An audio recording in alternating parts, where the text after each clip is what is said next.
আচ্ছা। তাহলে আমরা পঞ্চম অধ্যায়ের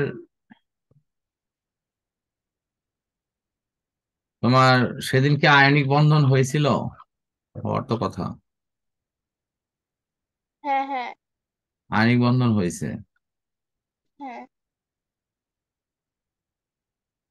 এই যে সোডিয়াম এর ক্যাটায়ন, হ্যাঁ, ইলেকট্রন ত্যাগ করলে বহিঃস্থলক থাকে না, হ্যাঁ হ্যাঁ। বলছিলাম না? আর এই যে ক্লোরিন দেখো, এর অ্যানায়নটা এরকম, এই যে এখানে একটা মাত্র ইলেকট্রন আছে, এখানে আরেকটা ইলেকট্রন যুক্ত হলে তো এরকম হয়,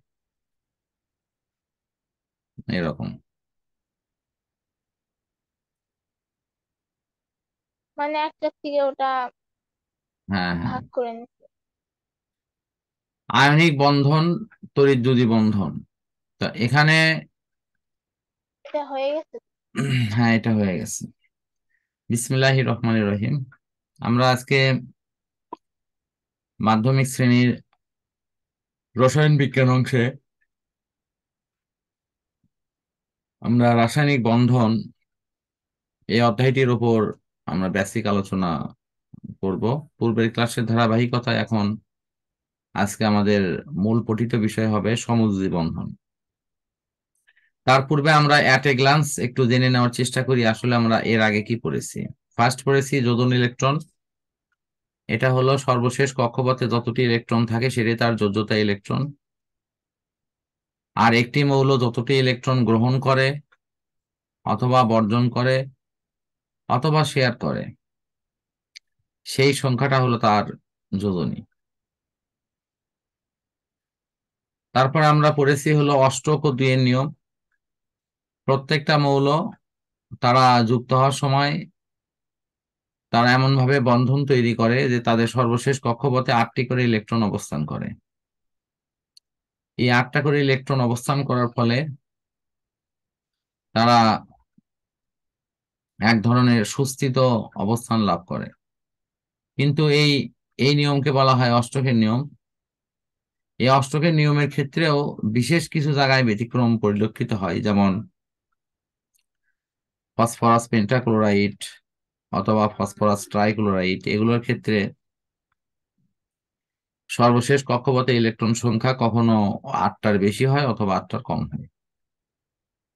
তো এই ক্ষেত্রে আমরা তখন এই সমস্যা সমাধানের জন্য ডুয়েট রুলস এখানে নিয়ে আসছি।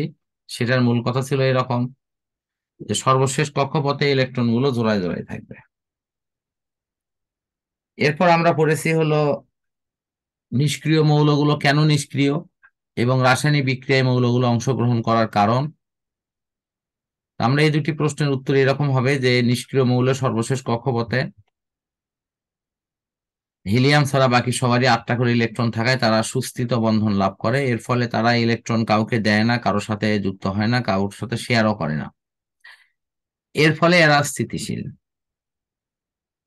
অন্যান্য মৌলগুলো এইরকম, তারা তাদের সর্বশেষ কক্ষপথে 8টি ইলেকট্রন অর্জন করতে চায় অথবা নিষ্ক্রিয় মৌলের মতো ইলেকট্রন বিন্যাস অর্জন করতে চায়। এই ইলেকট্রন বিন্যাস অর্জন করার জন্য মৌলের সামনে 3টা রাস্তা খোলা থাকে। কয়টা রাস্তা খোলা থাকে? তিনটা। এর একটা হলো ইলেকট্রন গ্রহণ করে অথবা ইলেকট্রন শেয়ার করে অথবা ইলেকট্রন ত্যাগ করে। মানে গ্রহণ করা, ত্যাগ করা অথবা শেয়ার করা, এই 3টার মধ্যে যে কোনো একটা কাজ করে মৌলগুলো পরস্পরের সঙ্গে যুক্ত হয়। ঠিক আছে? তো ইলেকট্রন ত্যাগ হুম। করলে হয় হলো ক্যাটায়ন, আর ইলেকট্রন গ্রহণ করলে হয় হলো অ্যানায়ন। এই ক্যাটায়ন এবং অ্যানায়নের মধ্যে স্থির বৈদ্যুতিক আকর্ষণ বল ক্রিয়া করে। এই আকর্ষণের ফলে এদের মধ্যে যে বন্ধন সৃষ্টি হয় সেটাই হলো আয়নিক বন্ধন। তাহলে আমরা গতদিন এই আয়নিক বন্ধন পর্যন্ত ইনশাল্লাহ পড়েছি। আয়নিক বন্ধনের ক্ষেত্রে আমরা পরবর্তীতে এর কিছু বৈশিষ্ট্য এবং অন্য অংশগুলো দেখব। আগে সমযোজী বন্ধনটা একটু বোঝার চেষ্টা করি। তো আমি আশা করি যে পূর্বের পড়া তোমাকে বলাতে ওই পড়াগুলো আবার তোমার মনে হয়েছে নাকি?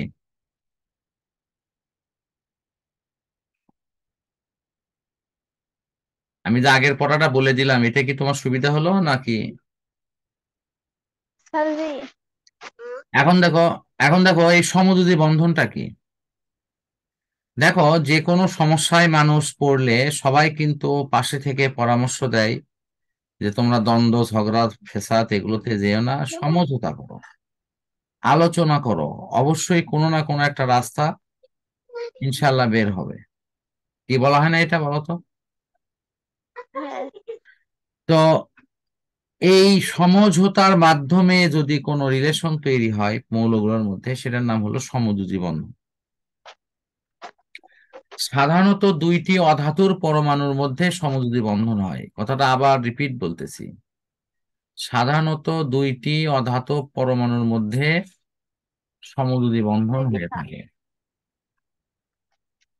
তাহলে সমযোজী বন্ধন দুটি অধাতুর মধ্যে হয়। তাহলে আয়নিক বন্ধন কাদের মধ্যে হয়? আয়নিক বন্ধন হয় একটি ধাতু আর একটা হলো অধাতু। বুঝতে পারছো কি? হুম। তাহলে ধাতুগুলো ইলেকট্রন ত্যাগ করে ধনাত্মক আয়ন, তার মানে এটা ক্যাটায়ন। অধাতুগুলো ইলেকট্রন গ্রহণ করে অ্যানায়ন, অর্থাৎ ঋণাত্মক আয়ন। এই আয়নগুলোর মধ্যে যে স্থির বৈদ্যুতিক আকর্ষণ বল ক্রিয়া করে, এর ফলে এরা পরস্পরের সঙ্গে যুক্ত হয়। এটার নাম হলো আয়নিক বন্ধন।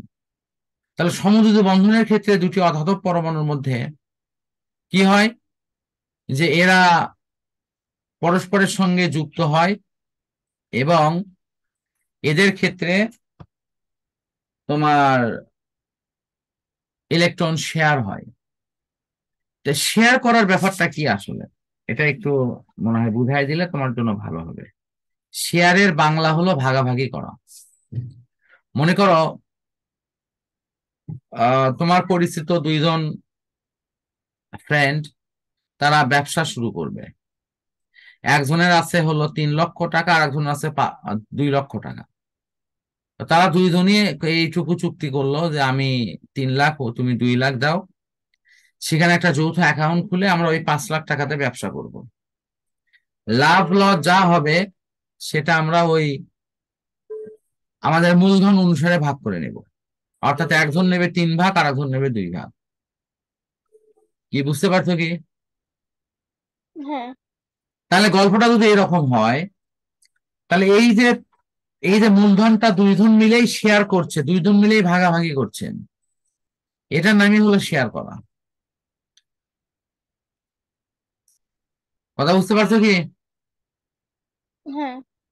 তো এখানেও ঠিক তাই, দুটি মৌল পরস্পরের মধ্যে যুক্ত হওয়ার সময় এরা নিজেদের মধ্যে ইলেকট্রন শেয়ার করে। এদের নিজেদের মধ্যে ইলেকট্রন শেয়ার করলে এটার নামই হলো সমযোজী বন্ধন। আমি উদাহরণ হিসেবে এইটার কথা বলতে পারি। হাইড্রোজেনের পরমাণু একটা ইলেকট্রন আছে, হাইড্রোজেনের পরমাণু একটা ইলেকট্রন আছে। এই দুইজন একত্রিত হয়ে ওই দুই দুইটা ইলেকট্রন হয়ে গেছে। দুইজনই ব্যবহার করিচ্ছে, শেয়ার করিচ্ছে। এই শেয়ারিং এর মাধ্যমে এখানে যে বন্ধন সৃষ্টি হলো, এটাই হলো সমযোজী বন্ধন। হাইড্রোজেনের। হ্যাঁ, এটা হাইড্রোজেনের সাথে সমযোজী বন্ধন। এরকম অক্সিজেনের হয়, এরকম আরো অন্য অন্য কিছুর হয়। বুঝতে পারছো? এই দেখো, আমি দেখো উদাহরণ হ্যাঁ। আরো বের করে দেখাচ্ছি। এই যে দেখো, অক্সিজেনের ক্ষেত্রে এই যে এই জায়গা গুটি বাঁধিছে, এই যে এখানে, এখানে।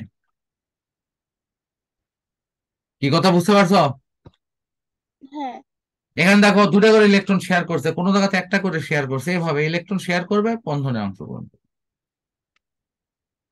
তো আশা করি এটা বুঝতে পারছো। তো আমরা এখানে দেখি পানির অণু কিভাবে যুক্ত হয়েছে। দেখো, পানির অণু ক্ষেত্রে এই অক্সিজেনের কাছে হাইড্রোজেন দেখো কিভাবে যুক্ত হয়েছে।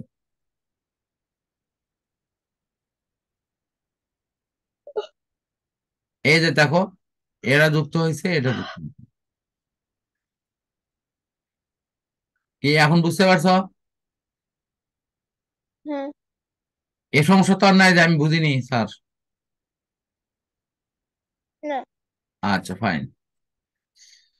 আয়নিক এবং সমযোজী যৌগের বৈশিষ্ট্য, এটা তুমি নিজেই পারবা কেন, একটু আমি কিছু কৌশল তোমাকে শিখাই দিই।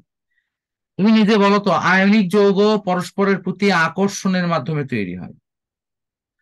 এটা যেহেতু পরস্পরের প্রতি একটা আকর্ষণ বা ইয়ে থেকে তৈরি হয়, তাহলে এখানে এখানে কি হবে, এখানকার ক্ষেত্রে বন্ধনটা হবে অত্যন্ত সুদৃঢ়। এরা সহজে পরস্পর থেকে বিচ্ছিন্ন হতে চাবে না। না। ফলে আয়নিক যৌগের গলনাঙ্ক স্ফুটনাঙ্কটা অনেক অনেক বেশি। অন্যদিকে সমযোজী যৌগের ক্ষেত্রে তাদের বন্ধনটা যেহেতু ইলেকট্রন আদান প্রদানের মাধ্যমে নয়, শেয়ারিং এর মাধ্যমে, এই যে ইলেকট্রন শেয়ার করার মাধ্যমে যে বন্ধনটা সৃষ্টি হচ্ছে সেটাই হলো তোমার সমযোজী বন্ধন। তাহলে ইলেকট্রন আদান প্রদান করে হচ্ছে আয়নিক বন্ধন, আর ইলেকট্রন শেয়ার করে হচ্ছে সমযোজী বন্ধন। যেহেতু ইলেকট্রন শেয়ার করে সমযোজী বন্ধন হয়, সুতরাং এই বন্ধনের মধ্যে দুর্বল মানের একটি ভ্যান ডার ওয়ালসের বল থাকে, এছাড়া অন্য তেমন কোনো বল ওইভাবে থাকে না। তাহলে সমযোজী যৌগের গলনাঙ্ক স্ফুটনাঙ্কটা এই কারণের জন্য অনেক অনেক নিম্ন হয়, যেটা অপেক্ষাকৃতভাবে সোডিয়াম ক্লোরাইডের বেলায় কিন্তু এটি গ্রহণযোগ্য না। সোডিয়াম ক্লোরাইডের গলনাঙ্ক 801 ডিগ্রি সেলসিয়াস এবং স্ফুটনাঙ্ক হলো তোমার 1405 ডিগ্রি সেলসিয়াস। ঠিক এইরকম অপশনে থাকে। ঠিক গলনাঙ্ক আছে। কত? হ্যাঁ, গলনাঙ্ক কত? 814 ডিগ্রি সেলসিয়াস। আগে যে বই পড়েছি সেখানে তাই আছে। আর এটা হলো 1465 কি 1405 এইরকম কিছু একটা হবে।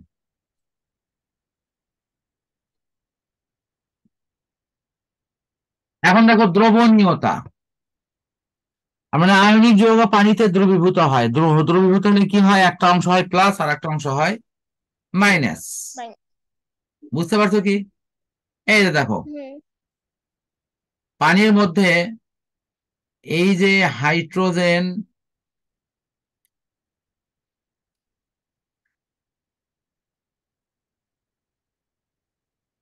এই জোড়া এবং এই জোড়া, এটার এরা পরস্পরের সঙ্গে এক ধরনের বন্ধন তৈরি করে বসে আছে। তাহলে এখানে এই যে প্লাস আর মাইনাস বৈশিষ্ট্য এরা পেয়ে গেছে, এটা পানির মধ্যে দ্রবণের ক্ষেত্রে সহায়ক না? বলতো। হ্যাঁ। কারণ পানিতে পানিতে যখন কোনো কিছুকে দ্রবীভূত করা হবে, তখন পানির মধ্যে এই হাইড্রোজেন আয়ন আর হাইড্রক্সিল আয়ন পানির মধ্যে অটোমেটিক্যালি সৃষ্টি হয়ে থাকে, আয়ন। বুঝতে পারছো কি? হুম। হুম।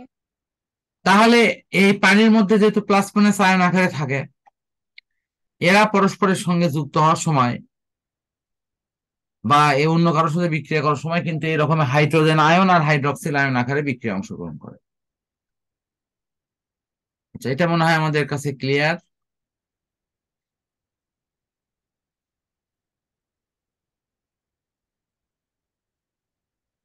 এখন আসো বিদ্যুৎ পরিবাহিতা। হুম। এটা হলি মোটামুটি পড়া প্রায় শেষের দিকে আর কি। শেষ করে দিই আজকে নাকি? হ্যাঁ। হ্যাঁ, এই যে দেখো, এটা হলো পড়াটা অনেক নেগেটিভ, বেশি। এটা হলো নেগেটিভ প্রান্ত। কি কি প্রান্ত এটা? নেগেটিভ প্রান্ত। নেগেটিভের দিকে এই যে সোডিয়াম এর প্লাস এই দিকে ছুটে আসবে। আর এটা হলো পজিটিভ প্রান্ত।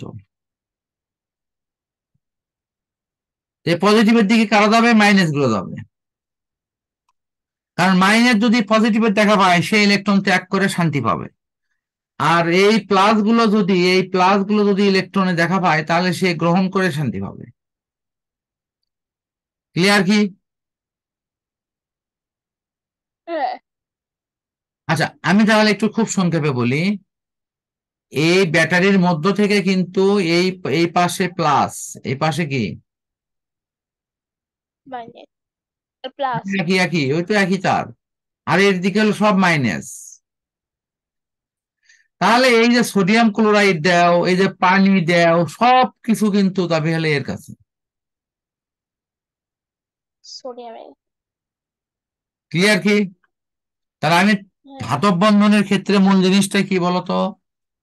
সরি, মানে এই যে যা। আয়নিক যৌগের ক্ষেত্রে পানি যখন মানে এর মধ্যে বিশ্লিষ্ট হয় তখন পানির একটা অংশ হয় প্লাস আর একটা অংশ হয় হলো মাইনাস। মাইনাস। ঠিক কি? সোডিয়াম ক্লোরাইডের যেটা প্লাস সেটা তোমার মাইনাস প্রান্তে গৃহীত হবে, আর যেটা মাইনাস সেটা প্লাস প্রান্তে গৃহীত হবে। ক্লিয়ার? হ্যাঁ। আচ্ছা, আজকে লাস্ট পড়া,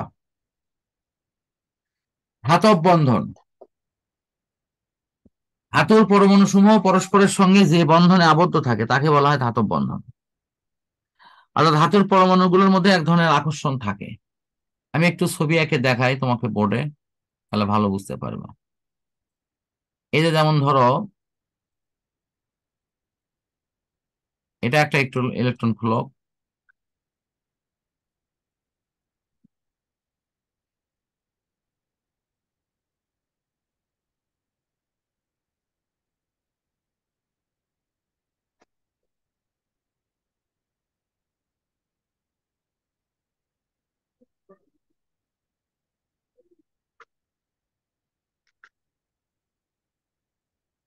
আচ্ছা, আমি কথায় দেখালাম। এখন তুমি একটা জিনিস দেখো, এই যে ইলেকট্রন, ইলেকট্রন মনে করো এই খোলকের মধ্যে আছে, এই খোলকের মধ্যে আছে, এই দুটাতে আছে। এই ইলেকট্রন গুলো বাহিরে ঘুরে বেড়াচ্ছে, বাহিরে যারা ঘুরে বেড়াচ্ছে তারা কি মুক্ত ইলেকট্রন না? হ্যাঁ। এই মুক্ত ইলেকট্রন যদি এর কাছে চলে যায়, যেহেতু আউটার শেল কিন্তু এখানে সংযুক্ত আছে, তার যেতেই পারে না আর একটার মধ্যে, হ্যাঁ। তখন কি হয়ে যাবে? তখন এটা হবে, এই পরমাণু হবে প্লাস আর এটা হবে কি মাইনাস। মাইনাস। তাহলে এই প্লাস মাইনাস আকর্ষণ করে সুদৃঢ় বন্ধন লাভ করে। কি? এই প্লাস আর মাইনাস পরস্পরের মধ্যে আকর্ষণ করেই তো সুদৃঢ় বন্ধন হয়। সুদৃঢ় মানে খুবই সুন্দর বন্ধন হয়। ক্লিয়ার? সব বুঝছো এখন? হ্যাঁ। হ্যাঁ। আচ্ছা, তাহলে আমাকে এখন বলো, ধাতব বন্ধনে তাহলে মূল কথা কি? ধাতুর পরমাণু সমূহ পরস্পরের সঙ্গে যে বন্ধনে আবদ্ধ থাকে তাকে বলা হয় ধাতব বন্ধন। বুঝতে পারছো বন্ধন। কি? ধাতুর পরমাণু সমূহ পরস্পরের মধ্যে যে বন্ধনে আবদ্ধ থাকে তাকে বলা হয় ধাতব বন্ধন। ক্লিয়ার? হ্যাঁ। অর্থাৎ ধাতুর পরমাণুগুলোর মধ্যে একটা বন্ধন থাকে, সেই বন্ধনের নাম ধাতব বন্ধন। এরকম থাকবে না?